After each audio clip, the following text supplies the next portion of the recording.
Australia दौरे पर भारतीय टीम को बॉर्डर गावस्कर ट्रॉफी में 1-3 से करारी हार का सामना करना पड़ा था। इस दौरे पर भारतीय खिलाड़ियों के प्रदर्शन के अलावा फील्ड से बाहर की भी कई बातें सामने आई जो चर्चा का विषय रही थी। गाबा टेस्ट के बाद टीम के दिग्गज स्पिनर रविचंद्रन अश्विन ने अचानक संन्यास का ऐलान कर दिया था। वो सीरीज को बीच में छोड़कर घर वापस लौट आए थे। उनके इस फैसले ने सभी को हैरान कर दिया था। इस दौरान अश्विन, रोहित और हेड कोच गौतम गंभीर के बीच अनबन होने की खबरें सामने आई थी। कई दिग्गजों ने उन्हें अंतिम टेस्ट में नहीं खेलने देने को लेकर सवाल भी खड़ा किया था। अब अश्विन ने खुद इस मसले पर आकर चुप्पी तोड़ी है और सब कुछ साफ कर दिया है। अश्विन ने अपने YouTube चैनल ऐश की बात पर संन्यास को लेकर खुलकर बात की है। उन्होंने अपने फैसले के पीछे का कारण बताया है।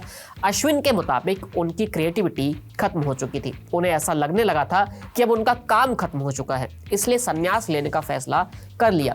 अश्विन ने कहा कि मैं बहुत सोचता हूँ कि जीवन में आगे क्या करना है। आप सभी को समझना होगा कि ये सब अपने आप ही होता है। अगर किसी को लगने लगता है कि उसका काम पूरा हो चुका है, एक बार ऐसे ख्याल आने लगते हैं तो फिर कुछ सोचने का मतलब नहीं है। मैं कुछ क्रिएटिव करने की सोच ही नहीं पा रहा था। मुझे लगा कि ये बात मेरे अंदर खत्म हो चुकी है, इसलिए मैंने संन्यास लेने की घोषणा कर दी। अश्विन ने उनके संन्यास के बाद हुई हलचल और फैंस की ओर से फेयरवेल टेस्ट नहीं मिलने पर उठाए जा रहे सवालों का भी जिक्र किया। अश्विन ने कहा कि लोगों ने बहुत कुछ कहा, लेकिन ये इतनी बड़ी चीज़ नहीं थी। आपको लगा ये क्या हो गया?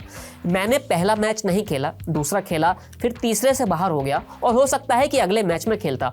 अगर फेयरवेल टेस्ट नहीं मिलता तो इससे क्या फ़र्क पड़ता है? ज़रा सोचिए कि टीम में मेरी जगह ही नहीं बनती, लेकिन सिर्फ फेयरवेल के लिए मुझे टीम में रखा गया है। मैं खेलने के लिए उतरूं और लोग तालियां बजा रहे हैं। मुझे ये पसंद नहीं था और ना ही ये सब मुझे चाहिए था। अश्विन के मुताबिक वो और भी क्रिकेट खेल सकते थे, लेकिन टीम में उनकी जगह नहीं बची थी। उनका कहना है कि उनके अंदर अभी भी क्रिकेट बची है जिसे वो आगे खेलना चाहते हैं, लेकिन इंडियन ड्रेसिंग रूम से नहीं बल्कि कहीं और से। उन्होंने कहा कि मैं और खेल सकता था, लेकिन संन्यास लेना तभी अच्छा लगता है जब लोग पूछें कि अभी क्यों, तब नहीं जब लोग बोले अभी क्यों नहीं। अश्विन ने आखिर बता ही दिया कि वो क्यों संन्यास लेना चाहते थे और उन्होंने क्यों ये फैसला किया है। अब देखना होगा कि क्या उनको लेकर जो तमाम बातें चल रही थी अब वो शांत होंगी या नहीं होंगी। फिलहाल इस वीडियो में इतना ही, फिर मिलेंगे नई वीडियो के साथ। शुक्रिया।